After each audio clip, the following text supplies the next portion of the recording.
អ្នកនាំពាក្យក្រសួងការពារជាតិកម្ពុជាលោកជំទាវឧត្តមសេនីយ៍ឯកម៉ាលីសុជាតាបានថ្លែងថា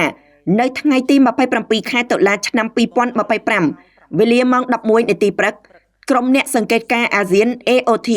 បានចុះត្រួតពិនិត្យសភាវុធរថពេលដែកដែលបានត្រឡប់មកកាន់បន្ទាយដែលស្ថិតក្នុងស្រុកបន្ទាយស្រីខេត្តសៀមរាបវិញ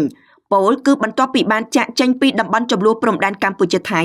នៅចំណុចភូមិធម្មជាតិឃុំស្រអែមស្រុកជាំខ្សានខេត្តព្រះវិហារ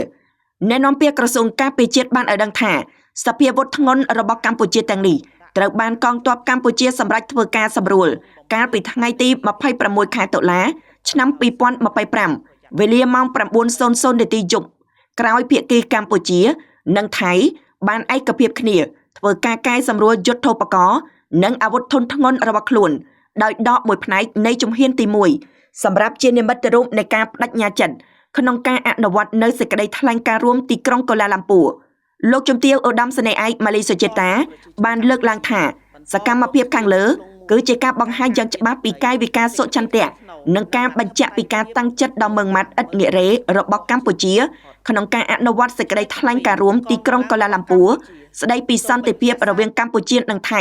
ដែលបានចុះហត្ថលេខាលើសេចក្តីថ្លែងការណ៍រួមនេះកាលពីថ្ងៃទី26ខែតុលាឆ្នាំ2025រវាងសម្ដេចមហាបវរធិបតីហ៊ុនម៉ាណែតនាយករដ្ឋមន្ត្រីនៃព្រះរាជាណាចក្រកម្ពុជានិងនាយករដ្ឋមន្ត្រីថៃ